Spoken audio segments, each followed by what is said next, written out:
So first of all, I would like to thank Leanne No, who's allowed us to come into La Trobe City Campus in Melbourne, Australia. My name is Alison Miller. I'm lucky enough to lead ePortfolios Australia with the support of 22 ePortfolios Australia organising committee members, mostly from Australia, but we have a couple of people from Asia, and we'd love to grow where people are coming from on our committee. So please feel free to get in touch if you'd like to be part of the ePortfolio organising committee. I'd also like to begin by acknowledging the original custodians on the land on which we meet today. For me, it's the First Nations people of the 5 nations which make up the Cullen Nation. A lot of nations in there. I believe that's the greater Melbourne area, traditionally from Kaurna country, which is in the Adelaide Plains. So I'd like to acknowledge their elders past, present and emerging, and I would also like to extend that acknowledgement to all First Nations people here today. I'd also like to thank, we'll do a quick run through of who they are, but our sister bodies, ABLE and ePortfolios Ireland, and a quick call out to Christina Hoopner, who's not able to make it. She's in Germany and it's a little bit too early in the morning for her to be coming in, and she's got an important meeting when she does get up, but she was also integral to bringing this session today. I'm in control of the slides. Let's see if I can do it. Let's see.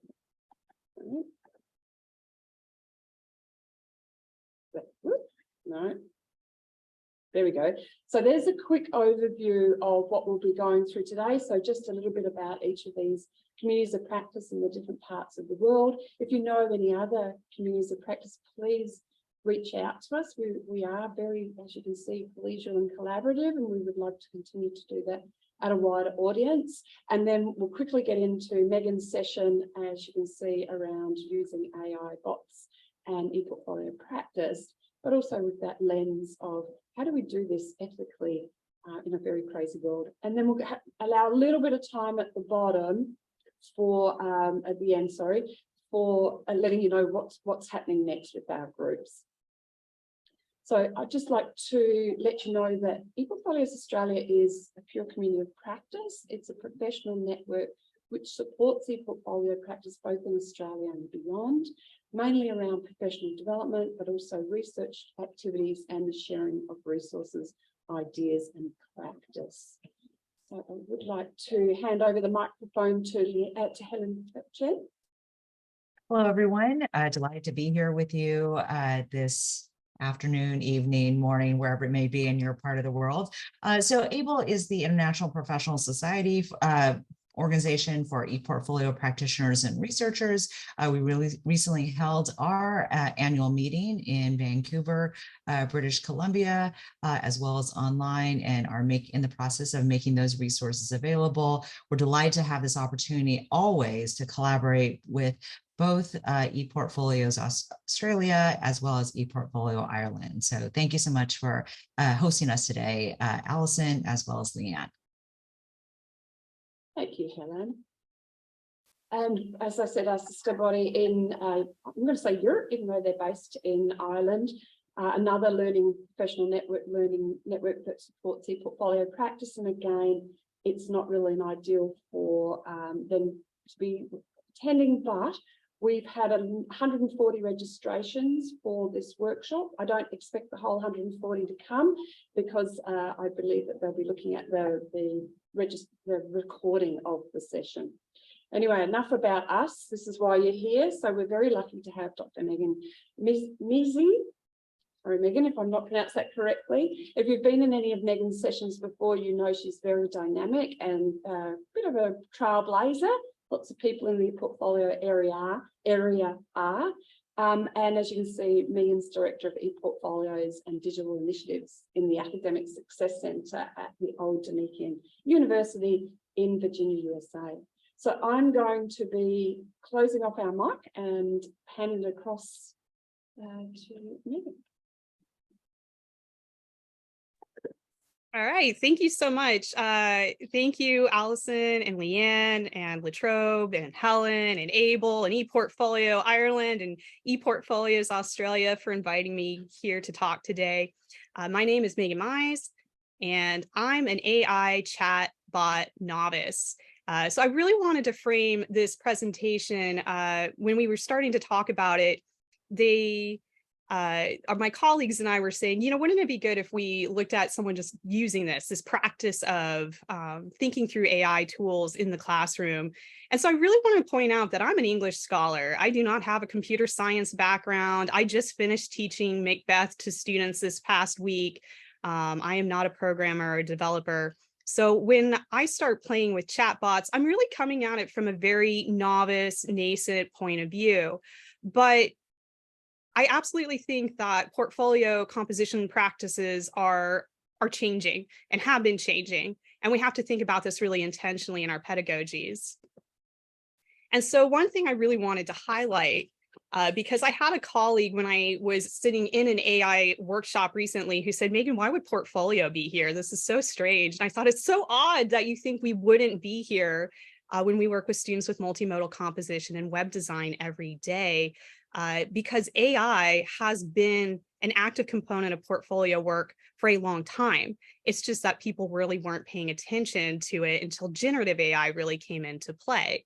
And so thinking of a few ways that AI is already woven into portfolio practice, I wanted to highlight a few different areas. So first of all, we have this idea that has become really naturalized that students can use AI to polish their writing. Many web builders have these built-in grammar and syntax checkers that will offer them alternative ways to more effectively communicate. We've also seen a rise of accessibility AI. Something like you see the screenshot off to the right. This comes from the web builder Wix, and they call it their accessibility wizard, as though it's magic rather than technology, right? And it can check whether a student is using the proper headers and body markers, can tell them, running it through a screen reader, how people might interact with their content if it's universally accessible. And then we've also seen the rise of color and design AI. Many of my students and I work with something like Adobe Color that will help generate any number of palettes. They can check it again for accessibility, high color contrast, things like that. And that's increasingly embedded in some of these commercially available web builders.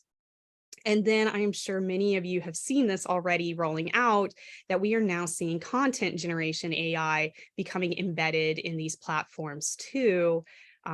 So now it's starting to provide these kind of, similar to ChatGPT and Claude and others, the opportunity for students to answer some quick prompts and generate content within the website builder itself. So all that to say is that AI tools are already a part of our practice. And I see a lot of fear and concern, and I think some of that is absolutely warranted. But I wanted to step out of that, thinking about how our literacies are changing and what our students are doing and what we're doing when we compose and use AI, and thinking about that very specifically with the unique issues and affordances of portfolio work. And so the first question I really asked myself a few months ago is, how might we harness these tools to help students with ePortfolio practice in a way that's not quite as naturalized or as invisible to them, so that they're just accepting tools, handing them content in a way that they're not engaged in the critical thinking process and not training them in habits of mind. And I should flag at this point that as an English scholar, I do a lot of, I come from writing studies, so I'm always thinking about process and always thinking about revision and feedback and interaction in effective writing. And so that can get lost in something like a student dropping something into ChatGPT, having it generate for them and throwing it on a website. But if we were to be helpful here, I think some of these tools might in fact help us in thinking about issues like labor. For instance, some of these tools might actually help us expand what an individual faculty member can do. When we look at the research, that really emphasizes that students tend to learn best when there's high touch, high levels of mentorship, highly individualized feedback. And then you look at faculty who are teaching course loads with high caps, and you're trying to give every student that kind of feedback in real time. That can be very difficult. And so this was kind of rumbling around my brain. And then my colleagues on the ABLE Digital Ethics Task Force are always sharing tools that they encounter. And one of them shared with us Leticia Britos Cavanaro's Riff chatbot, which I'm going to drop this link in a minute. And I want to apologize. I'm going to move in and out of the slide deck so that we can play with tools, that I can share tools with you and talk about it. But before I drop this in, I just want to say it was one of those aha moments. And I believe this is Helen's colleague at Stanford. And she recently did a podcast with Christina Hopner on the Create, Share, Engage Mahara podcast, which I also will drop in here because it is well worth listening to what she has to say about this chatbot. But I started playing with it and I instantly thought, yes, someone has figured out a solution to some of these problems. I'm not saying everything's perfect, and I'm not saying that there's a magic wand out there. But what this chatbot does is, instead of giving the student answers, it asks it really guiding questions. So we move beyond a student saying, I learned a lot, this very superficial answer that often comes to us. And instead, it moves them through the reflective practice. And I want to read a quote from Cavanaro here, because she really captures something that a lot of writing studies scholars try to flag, and this chatbot could help us with, I think. So she says, giving students the opportunity to reflect is necessary, but not sufficient. They also need to understand and practice what a substantive, deep reflection looks like. So they need to practice and get good at the how of reflection as well. So how do we build not only moments of reflection for a specific activity, but activities that have to do with practicing getting better at reflection? And I thought that's perfect, because reflection's at the core of portfolio practice. It's where the students are really doing the deep learning, the synthesizing, and the narrative work. So I'm going to pause here because I want to do an activity. This is a workshop. You guys don't just sit there and listen to me lecture at you. And I know I say summer here and it's winter for many of you, so I apologize. Just say season, and forgive me for being super American. So I'm going to drop the link to this RiffBot demo in the chat. And just know this is a friendly place. No one's going to see your answers. And I would like you to just take a few moments. There is a wait list, Susan. You can fill it out and ask to be put on the wait list. Excellent question. Thank you for dropping that podcast in, Allison. But yeah, I would ask you to pause and reflect on something you've done recently or something you've learned recently, and let Riff chat with you. And as you chat with Riff, feel free to put any kind of initial impressions that you might have in our chat, the one that's not a bot, but actual people. So as you work, and if you have any initial thoughts, feel free to put them in the chat. But I wanted to share, when I was moving through this, the questions that are coming up are often the questions that I ask students in one-on-one sessions. And when I have 200 students, that's really hard. One, I want to keep up the energy and the care and the empathy, but also the fact that this chatbot can help them in real time when they're doing the work in a formative moment and I'm not available is really helpful. It also branches depending on the kinds of questions that they ask. But again, it's programmed to be very, encouraging, positive. Helen, I appreciate that you said it has good conversational skills. It's meant to be approachable, right? I don't know if you've ever interacted with Amazon's chatbot, but sometimes I feel it's not that approachable. It's meant to be difficult for you. This is not meant to be difficult. It's meant to cultivate a kind of reward system for you trying to move further.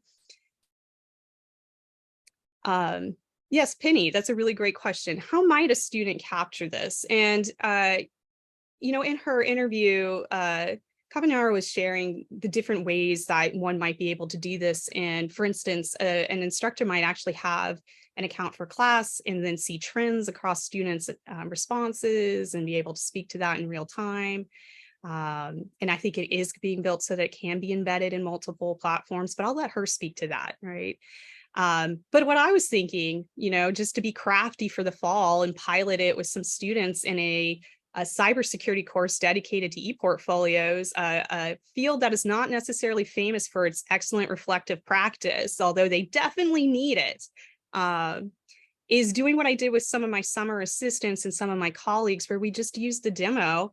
Then they went and copied and pasted their responses and edited that into something that was very clean.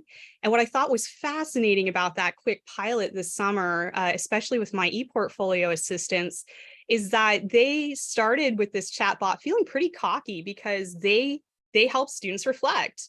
So they're really good at reflection, they thought. And then they realized there were questions in here they never thought to ask. And one of them said, man, this thing really goes in the weeds. And I wrote so much. I wrote like 500 words. And I was like, really, 500 words for a 15-week course? Okay, but it was fascinating because they stuck with it. And then they started using it as part of their practice after they would have tutoring sessions. To kind of, if it was a particularly difficult one, why was that hard and what did they do? And so I just thought that was interesting that they stuck with it because they were just kind of interested to see what the bot would ask them. So there's this kind of natural curiosity too. But as I said, it took people who thought they were good at reflection and it modeled more effective reflection for them in a non-judgmental, just in time sort of way.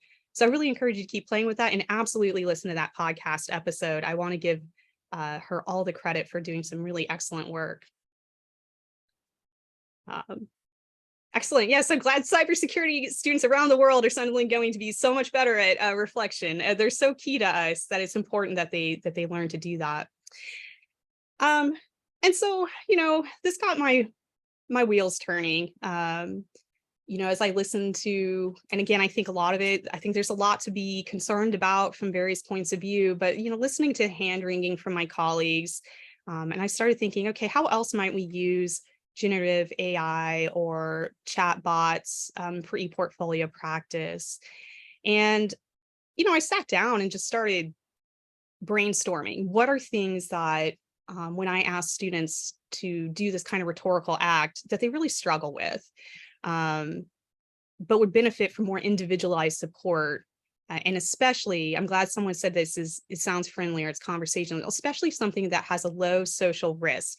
Because again, we see, especially at my institution where we're a really heavily military population, students are often hesitant to ask for help in the time that they need it because they worry about how that reflects upon them. And so 2 examples that came up from my list were listed here below. One, my students often struggle with this idea of coming up with a concise and kind of effective personal slogan, or mission statement, or tagline that might kind of operate as a thesis statement for the portfolio. And the second one was selecting effective and accessible color palettes. Again, there's a lot of really powerful tools out there that will help them with that. But I think the key is accessible and also sometimes disciplinary specific palettes. Some disciplines tend to gravitate towards some and not others.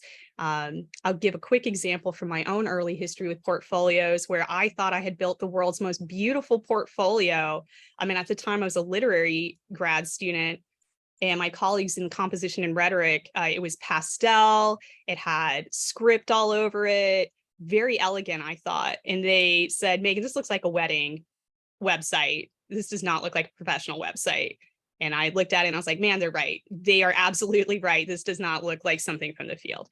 So anyway, having said that, I thought about what is it that might help my students play with these 2 really key components of decision-making in the portfolio composition process. And I'll say one more thing, and I'm not knocking on Gen Z, but for some reason, they really love muddy color palettes. I have seen a lot of brown, yellow, and avocado. So I don't know if the 70s are making a roaring comeback and I missed it, but it's really hard on the eyes. And it does not meet the standards. So I've had to really work with them. So I built 2 chat bots. And I want to stress to you, and again, I'm going to drop them into the chat here, I think. Nope, don't look at that. That's a spoiler. I'm going to drop them into the chat, and it will probably ask you to make a Poe account to be able to access them. So there's the first one.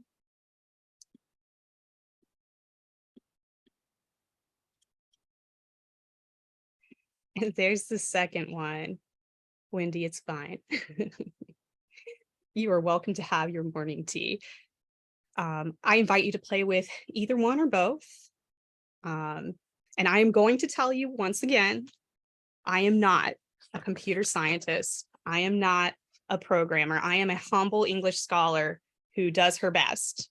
And it's nowhere near as sophisticated as the Riff bot. It doesn't ask questions in quite the same way, but I was able to build them pretty quickly, and I'm going to continue polishing them before I test them out with others, but I wanted you to have a chance to play with them. So I'm going to stop talking and give you a chance to make a Poe account and try out these 2 bots. I see somebody in the chat said they haven't received a verification code. Was anyone able to create an account and log in? Helen was, okay. Yes, okay. And again, I'll flag, you guys are kind of my pilot. You know, I have not done this outside of a small circle of friends at my institution. Mark is in, Joanne is in. Somebody said they use Gmail, so maybe give that a shot.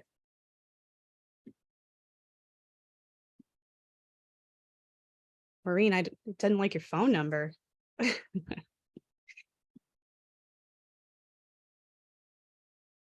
And if you can't access it, it's all right. I'm going to show you, at least one of them is up on the screen. I'm going to show you here in a moment how it works. And I apologize to you for it not working. Yeah, don't pay for it. Do it for free. Excellent. You're trying to state the mission. Wonderful. And I will say again, these are in flux. I already have notes on things I want to change because I think the first few questions are too many. I need to break them up.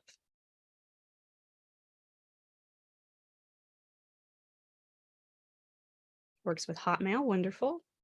It's also helpful for me, you know, again, this is first time outside my institution. Thank you, thank you. I'm glad you like Color My Site. I'm going to show you guys the prompts behind these in a minute. So first you're seeing what the user interacts with, and I will show you the prompts I designed for each of the bots.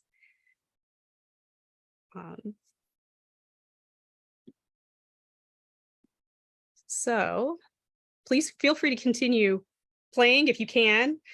For those of you who weren't able to get in, I'm just going to show you what it looks like on the user's end. So here you can see up at the top that there's a small declaration of what this bot does, its purpose.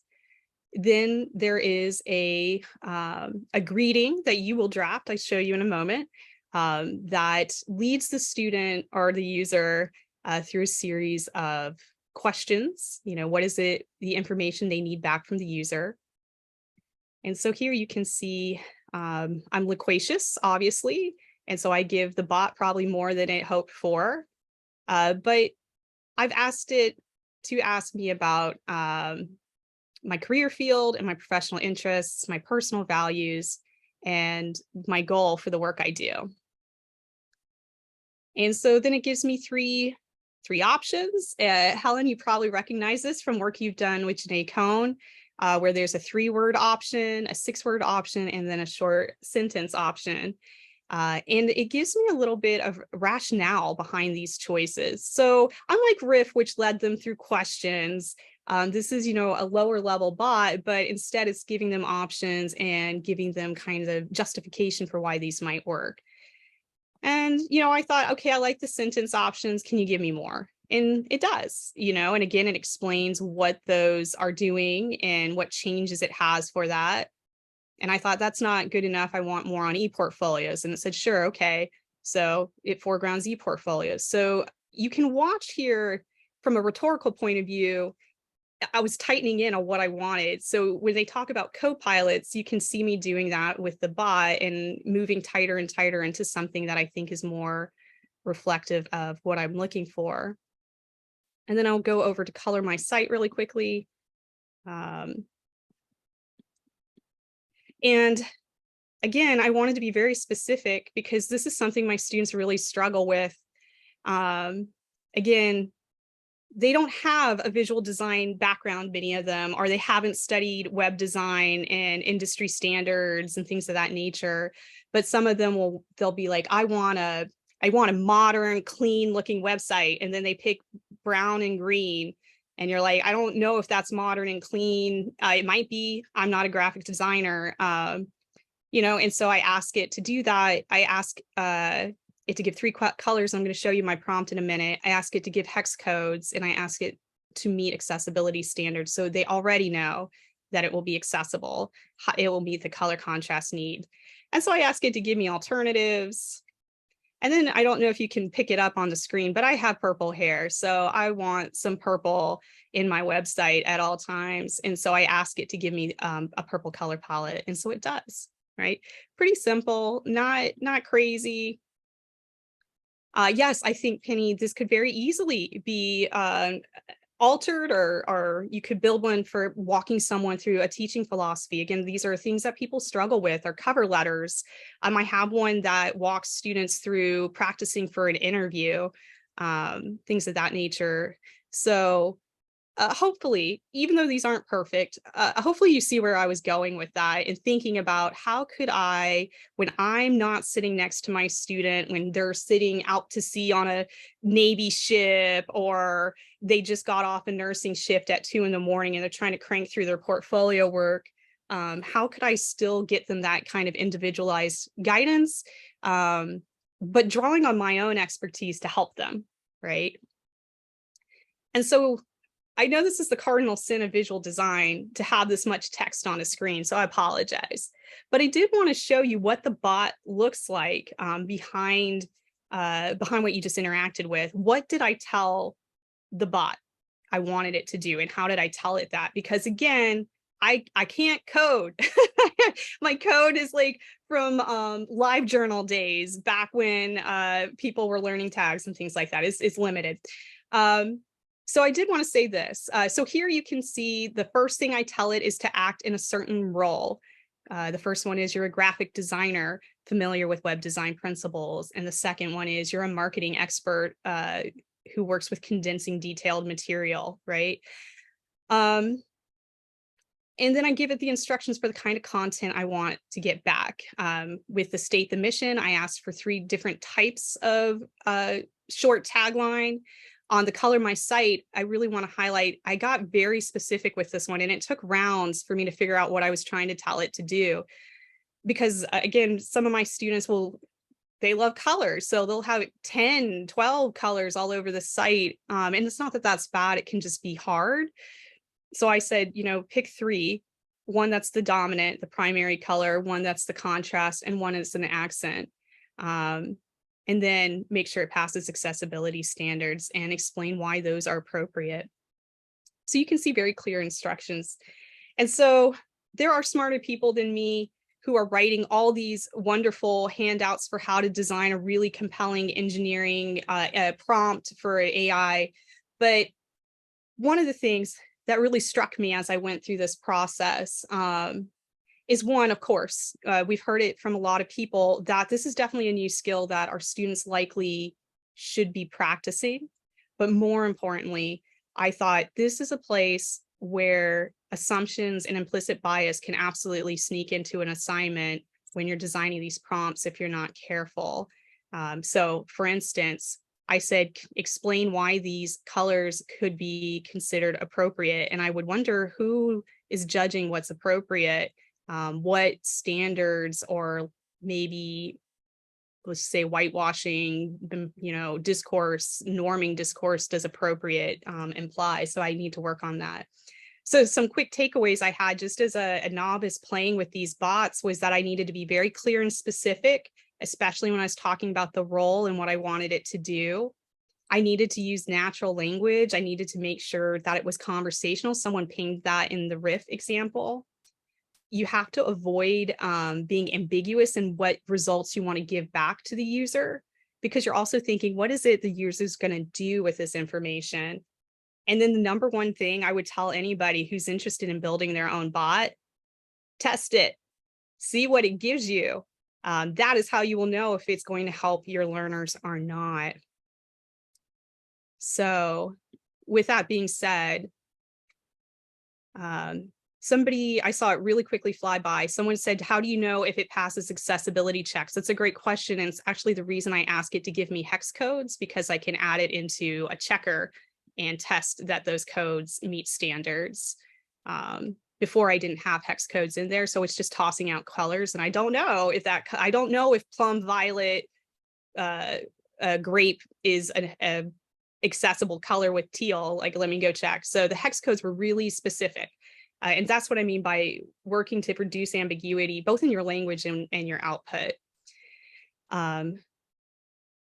And yeah, so they could check them. And of course, remember earlier where I talked about accessibility checkers are becoming increasingly available in commercially available web building platforms. So they also can check the color contrast for them. So again, this is a workshop. So let's build a bot, right? I showed you that I built bots. So if I can build a bot, I promise you can. It's not that hard. And yes, there are a lot of bot builders out there, and there's more every day. So I get zero kickbacks from Poe. It was just my first foray, and it's Poe, and I do have a literary background. So you gotta use Poe, right? Let's try it today. So before you do that, this is where the English scholar comes out. I would like you to take a moment and write down or type somewhere. I would like you to brainstorm in the same way that I was talking about earlier, an activity related to portfolio practice that you think a bot might be able to help students think through. You are welcome to use either one of mine if you think you can improve on it, and then I'll steal your work. Adapt your work. Or you might think of something else in the portfolio process that could be hard for them. So I'm going to give you a few moments and we're going to do a little writing before we do any text stuff. This is a moment where you learn one of my weaknesses as an instructor is being quiet and giving you time to work. But you can keep writing. If you'd like to share in the chat, we'd love to see some of your ideas. Kate, always on it. Yep. Wonderful. So Helen added helping students choose an ePortfolio platform or template. Kate mentioned brainstorming ideas or breaking down ideas for types of evidence. I agree, that is one that I was thinking would be great. Curating is so hard, but it's such an important part of the practice. And examples of evidence. Ooh, this idea of using a bot for Clifton strengths and strength tools, that's interesting.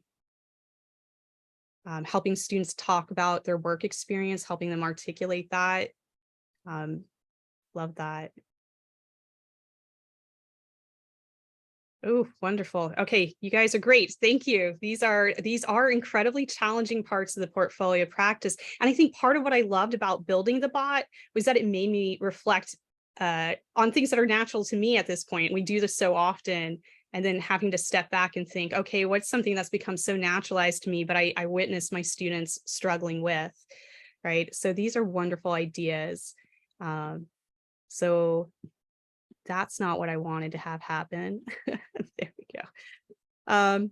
So if you were able to successfully create an account on Poe.com, please go back. And if you weren't, I apologize. I will pull it up on the screen in a moment to show you what it's going to look like. And then I'm going to show you the rest of the instructions because it's not a secret. I think you know where we're going. But you're going to go to Poe.com. You're going to select create a bot. And then you're going to fill in like a survey, really. It's a form, basically, a handle, a bot description, the handle being the title of your bot, the bot description being that short declaration of what the bot's function is, the prompt being that larger instruction set I showed you with the role you want the bot to play and the output you want the bot to give it. And then an intro message, which is what the user sees. So if you remember where it says, hi, please tell me your discipline, etc. So let me go pull up Poe. So once you're logged in, you simply come over here, you hit create bot, and then you can title it whatever you like. So let's say curation. Hopefully you are more clever than I am. Earlier, Helen said I was creative, and then she just watched me fail titling a bot in real time. The bot description is optional because, again, that's the short description of what this bot will do for you. I have played with other bots that people have shared on here. So there was one where someone is helping people train for an ultra marathon, so they said this will help you run a 50K in 3 months. And I thought that's not for me, but it was fun to see what it would tell me. So you can put a little bot description here. You have the choice of using ChatGPT, Claude, or other versions of those two if you have subscriptions to the higher levels.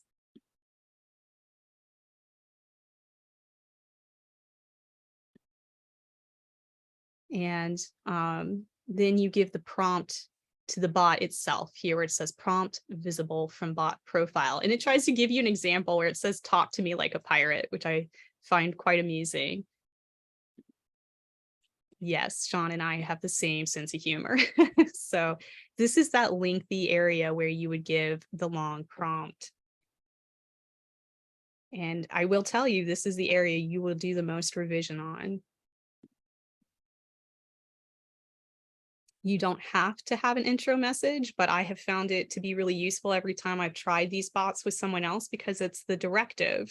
It greets the person. So thinking about a conversation and the way we interact with technology, every time I've left the intro message off, people haven't known what to do. So I have always made sure from that point on to create a greeting. And you can preview your bot. And when you're ready, you hit this purple button at the bottom that says create bot.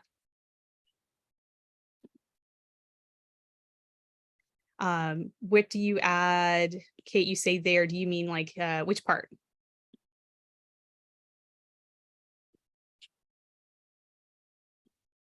The prompt in the intro message. Sure. So the prompt, let's take it back. I should have had a fake prompt ready for us, but I didn't. Prompt is going to be something like this, right? So let's see, what did I say? Curation, that's what we're doing with this one. Talk to me like you are a peer mentor familiar with writing studies. So now I've told it I want it to talk to me like a peer. It's going to be a mentoring relationship and they have a writing studies background. Guide the user, to select key examples of work from their course. Maybe I'll say 3 key examples of work from the course, ask them, demonstrates. I mean, again, this is a prompt that would have to be workshopped, doing it in real time, but talk to me like you are a peer mentor familiar with writing studies, guide the user to select 3 key examples of work from their course, ask them to describe each experience briefly, ask them what this evidence demonstrates to an unfamiliar audience.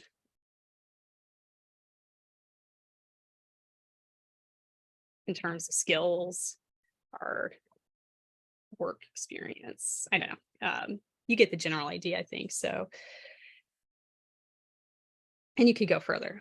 The more you tell it, the more it's going to be targeted in the content it gives it.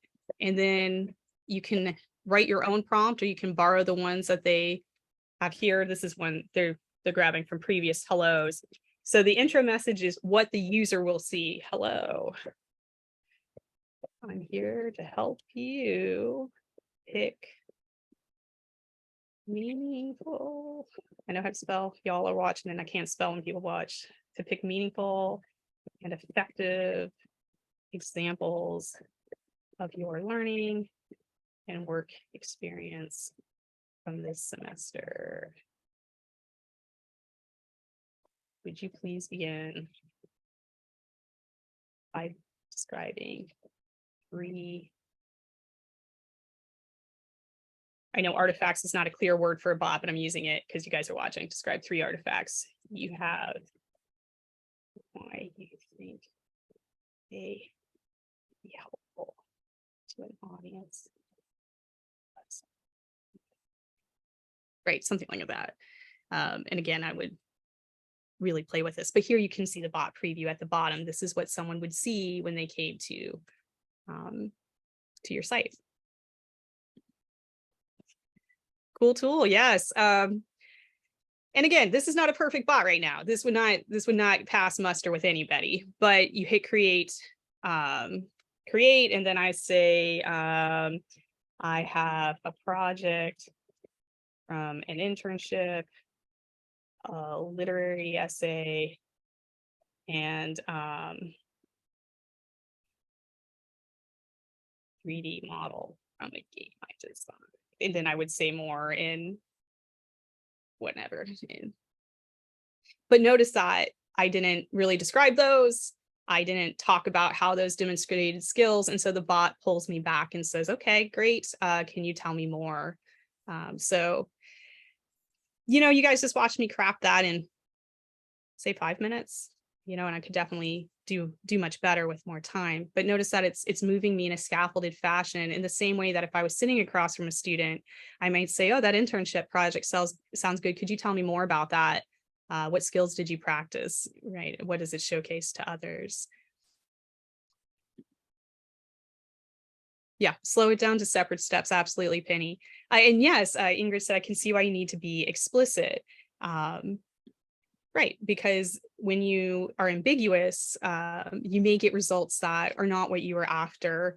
And again, many of our students have such faith in technology. So when you think about stories of students pulling things from ChatGPT and it hallucinates sources that don't exist, they're so used to having faith in the tech.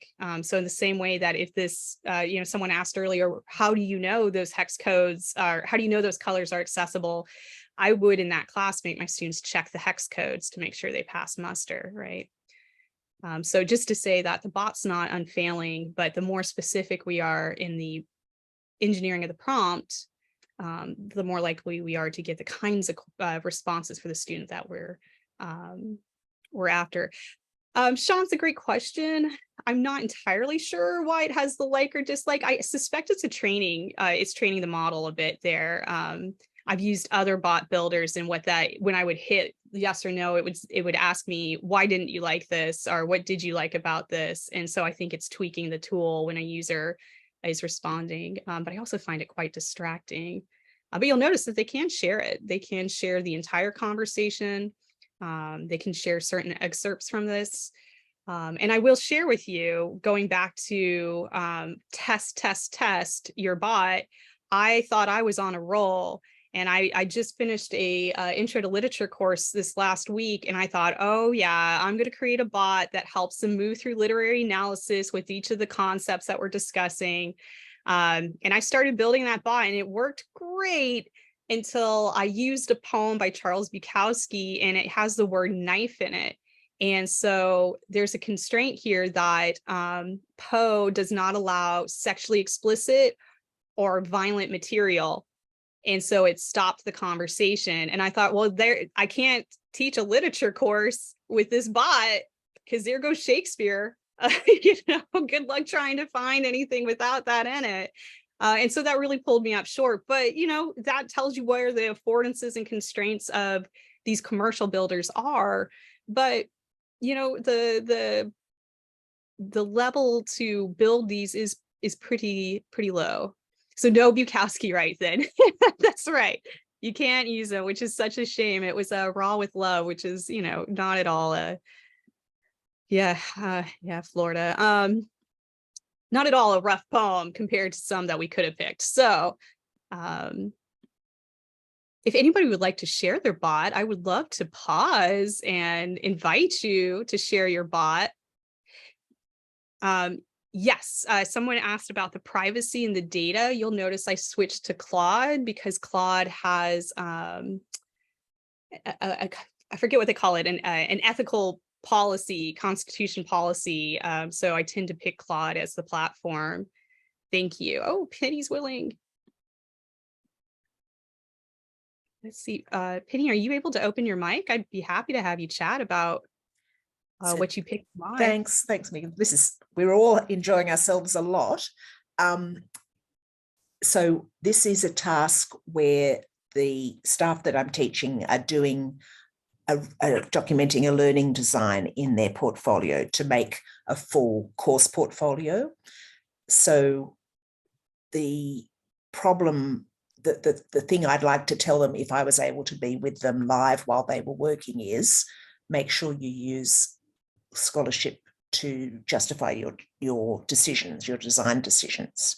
So I hoped I might be able to ask the bot to get them to, I hoped that they could tell the bot, this is the outcome that I want to make. This is the task that I want to use. This is why I think it would be a good task for the learning outcome. So that's what I'll be working on. I love it. I love it very much. Thanks, Megan. Yes, of course. And, I see Mark's comment there. And again, please know I'm not an uncritical embracer of technologies, but I do think, we can play.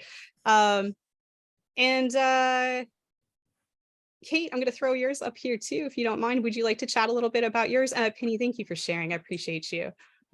Yeah, sure. I just did something really simple where I was like, okay, like I said before, like brainstorming like types of evidence or examples that would align to standards. So I just did it for the AITSL teaching standards, which are the Australian ones, and just told it like, here's the website link, do it for the graduate level, and just like provide like examples, and then it kind of worked. I was like, what? So, I mean, I think like there's some, like it could still be tweaked in terms of like talking about more specific examples and more specific types of media. Like, so you could show a range of diversity in terms of like, okay, because it just says, like I put in a prompt, like know the content, like I kept it really simple, like, and then it's gone like lesson plans, work samples, assessment tasks, and it's sort of, but it's kind of put detailed ones, make sure you highlight how you differentiate instruction to meet the needs of diverse learners. So I thought it did a pretty good job already, but it's like talking more about the media types, I would want to try and flesh that out. So that gives like, oh, you could use a video in this way, or you could use this other thing in this other way. And if you're going to use those, maybe think about like the privacy implications kind of stuff. So, but like, yeah, it was kind of like for 5 minutes. It's it's pretty good. Yeah, I'm glad. And the other thing is I'm a big proponent of play and pedagogy, right? And same for when we're doing faculty development, which is a large part of my day-to-day job. And recently our quality enhancement plan, our QEP, which is focused on critical reading, I got to sit down with our director, who's a poet, by the way, and show her this, and she started working with a critical reading bot and was just so thrilled because she's like, I'm a poet and I'm building an AI chat bot. The future is now, baby, and she's just thrilled.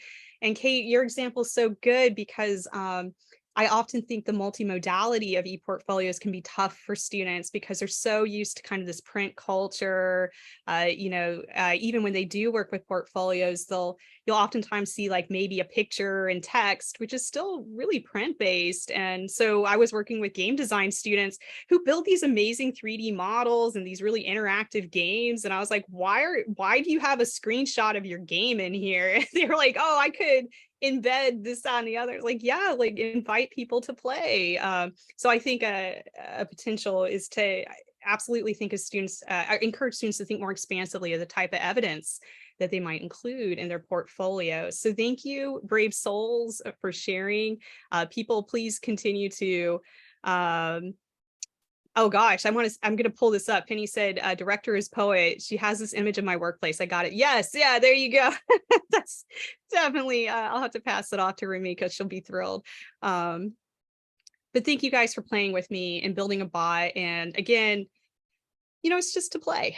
And, with every time we play with new technology and every time we introduce new tools, I do want to swing back to the fact that they mentioned early on that I work with our ABLE's Digital Ethics and ePortfolios Task Force. I'm going to apologize for popping out one more time, but I do want to share the link to our principles here. We've been working for 4 years now on thinking about how digital ethics intersect with ePortfolios specifically. I mean, there's tons of work out there on ethics writ large, but you can see our current list here, and each of these has a rationale, a kind of declarative statement. We have ways of implementing these principles in hypothetical scenarios. So if you dig through them, they're pretty detailed. So I want to acknowledge that the use of AI, generative AI chatbots certainly raises several ethical concerns that these principles touch on. So one prominent issue is that AI relies on large language models, which can lead to repurposing of work from others without proper attribution. Additionally, since it's humans crafting the prompts of these bots, bias and assumptions can easily seep into the generated content, influencing both our users and the materials produced. And furthermore, and I think this is really important for something like Poe, because I will acknowledge that Kavanaro with RIF has been very intentional on making sure that they are not collecting data from students. But with something that's more commercially available like Poe, we have to think about what it means when we're encouraging students to interact with these bots, as they may be inadvertently being required to contribute new material for the AI to be trained on without obtaining explicit permission from the students. And I think there's, certainly more here. We're thinking about the labor of building bots and tweaking bots, or asking students to learn to work with them and interact with that and tie that over to their portfolio, or how do we evaluate this fairly, depending on your view of working with AI. But I definitely, as I worked with this, I really raised an eyebrow over those prompts, because I could see, even with me being careful, that use of the word appropriate, when I read that again, I was like, oh, that's not good. I need to think about that again. In the same way that we sometimes hear people use the word professional, and it can be kind of a dog whistle. So, who determines that? Right. So I did want to end here by flagging that and kind of recognizing that we need to be aware of that yes, it's fun, and yes, it's neat, and yes, it can help us, I think, with scaling up individualized labor, this kind of mentorship and ensuring students get just-in-time support. But also, where does that information go? If a student's writing a reflection in something like Poe, and maybe that reflection is really personal, who's collecting that, right? And where is it going, and what is it being used for? So I did want to make sure that I ended with a note of caution, because I would not be a good scholar if I didn't have just a touch of scariness at the end. So with that, and also technology and usability, I haven't tested a screen reader with Poe yet, so I don't know how well they work. That was the other thing I meant to mention. I hope they're thinking about them, but I didn't test that yet. Wait, I skipped a slide. Where is it? Oh, yes.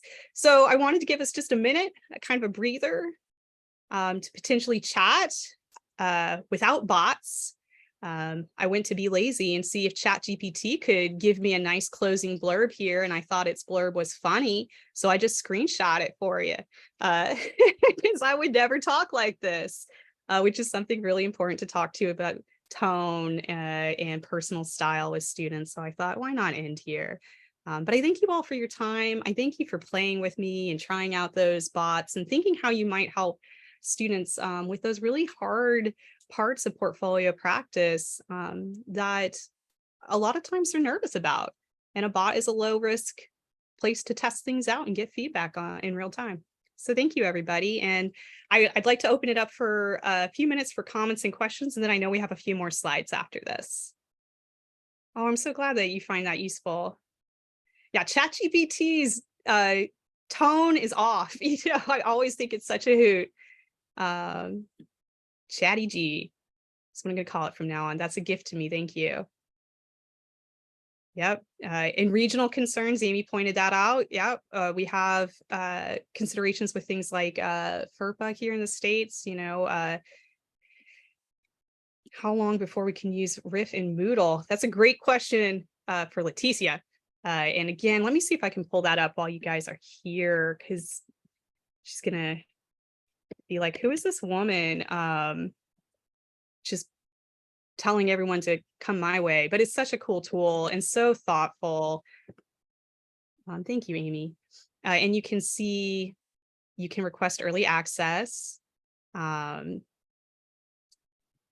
It's brilliant. Just you can see Moodle is down here, easy integration, WordPress. Yes, well, you know, they're building things. I suspect that they are working behind the scenes. Again, I really, really encourage you, if you didn't catch this link earlier,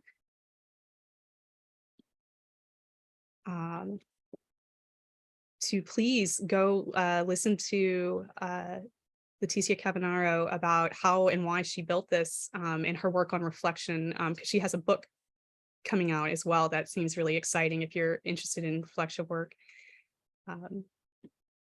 Oh yes, thank you, Helen, for her post too.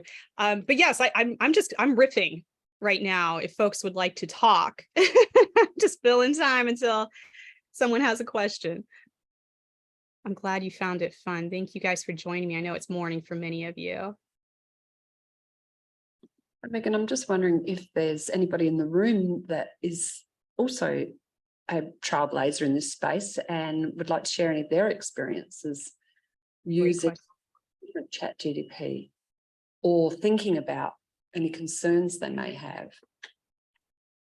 Maybe we can share either through the chat or anybody wants to share through the microphone where we might go from here. So now that you've delved in a little bit deeper, for some of you, delved into the area of AI and its application to portfolio practice, where might you take what you've learned today? What's some of the things that you will investigate as a result of being part of this session today would be great. So we would please feel free. We've got a few more minutes before we need to wrap up.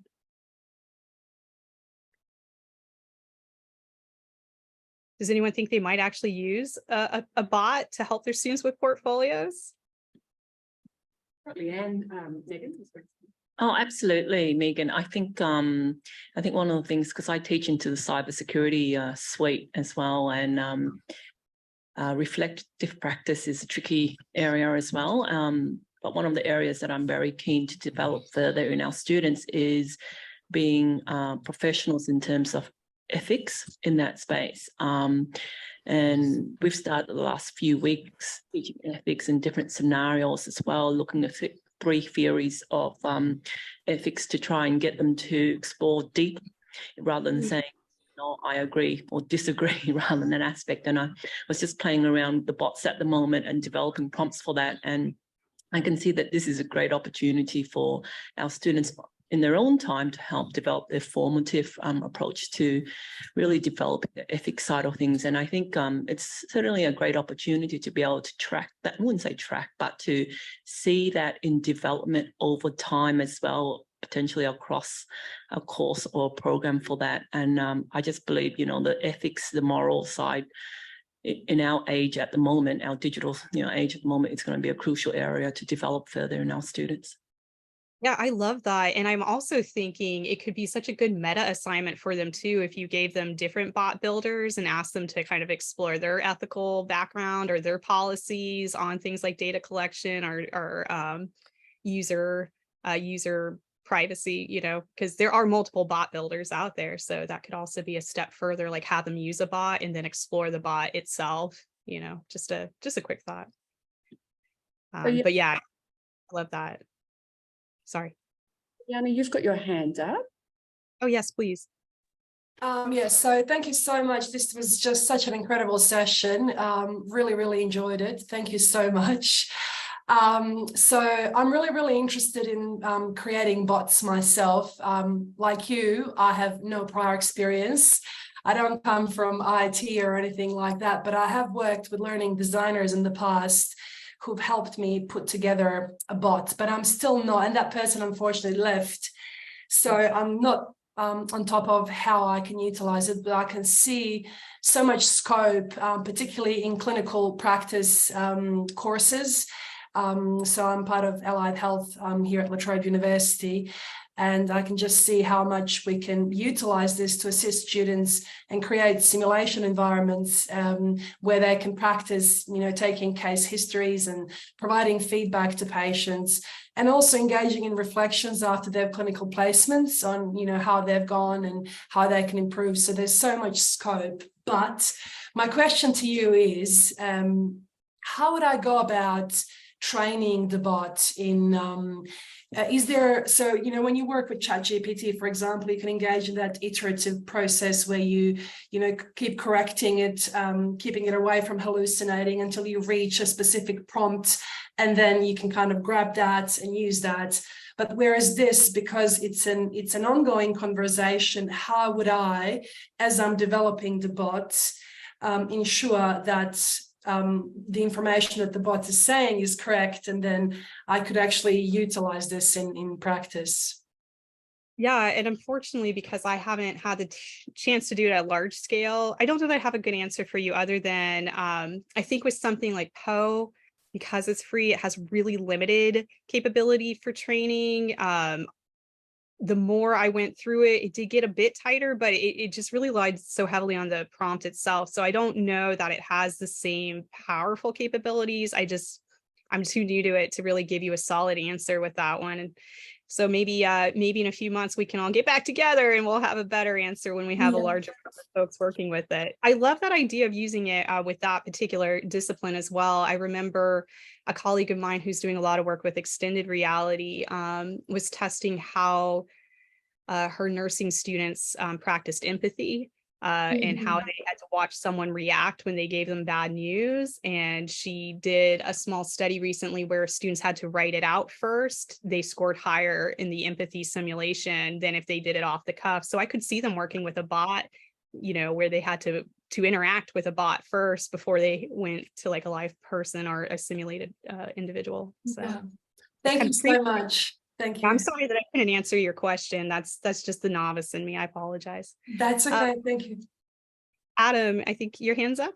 Yeah, hi. Look, thank you for this. I got enamored with the RiffBot. Just wondering whether is it possible to incorporate the RiffBot into an assessment piece? I run a capstone, and one of the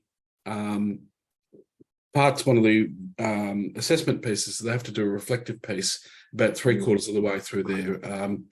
It's equivalent to a thesis, but we, instead of having the thing marked at the end, we have a series of assignments throughout the progress of the project.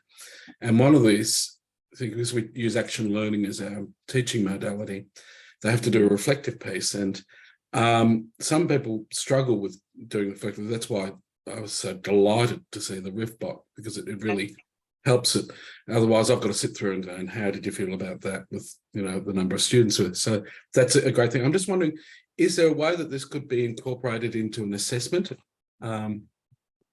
Again, I think Leticia can really talk to it because she was talking in that podcast about what when an instructor has access, what they can see on the back end, but also the way I'm going to use it in the fall because I do formative reflective pieces as well that I then evaluate with them, is have them move through the bot and then pull out components of the writing and polish it into, you know, a reflective essay.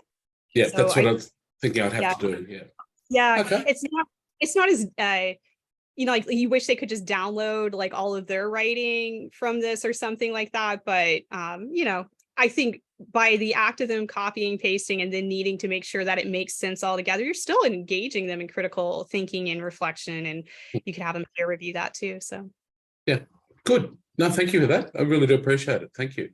like I said, let's all get back together in the spring and compare what our experience with the bots were. Like I said, I started this in May, so I think it would be a lot of fun because we're all learning together. And I'm glad that you guys. I hear the caution, and I value and appreciate and acknowledge that we should be cautious. But I also think there's something quite exciting and. You know, again, as somebody who studies labor and affect in teaching, I think we see a lot of folks who want to mentor, and here, and I think she even says that in her podcast too, here you can scale it up to hundreds of students, you know, and they can use it as much as they want. They don't get 1 hour of your time. They can just keep talking to it. So that's kind of nice. So I thank you all so much. This was a pleasure and I really enjoyed it. So I think we have some housekeeping to do here. Fantastic. Thank you, Megan. Thank you for those questions. And I have just written down on a napkin about coming back in February, March around where are we at with our AI bot use in supporting students, but also perhaps around how we might use it to capture evidence of students too, if we're thinking about it for assessments. So yes, a couple of plugs here. So and the first one is for ePortfolios Australia. So we have these 1.5 hour sessions that we call Plan, Act, Reflect and ePortfolio, and they're designed for you as an educator, instructional designer, passionate person, career progressor, whatever you identify with or whatever role you have.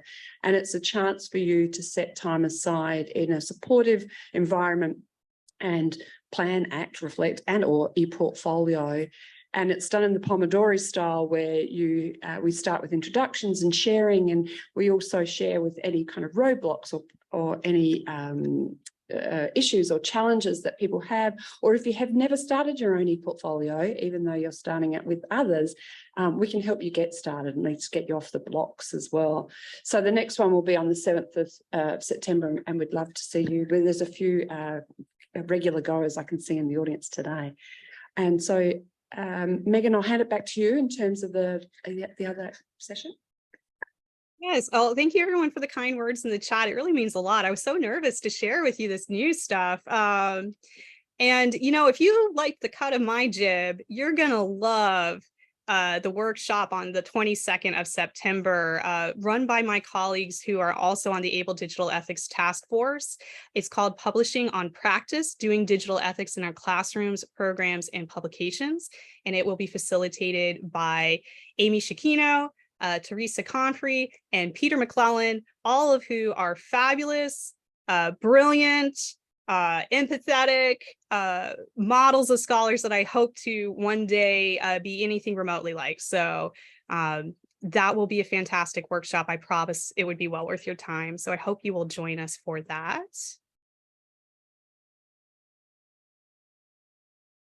And then we have ePortfolios Australia has their flagship event happening on the 11th and 12th of October. It's a dual delivery, so there is certainly a bit for everybody in there. So it's a 2-day. We are going to be based at Charles Darwin University. We've been really lucky to have Michael Sankey as our host this year, and he's been an advocate for ePortfolios for quite a while. So yes, if you can join us online, or if you can join us in probably what will be quite hot and steamy Darwin in October, we'd love to see you there. Hi again. And if you would like to join the Digital Ethics and ePortfolios Task Force in our 5th year, we would love to have you join us. It has always been an international effort from the very jump. We think it is very, very important as we think about digital ethics that we do so from a global point of view.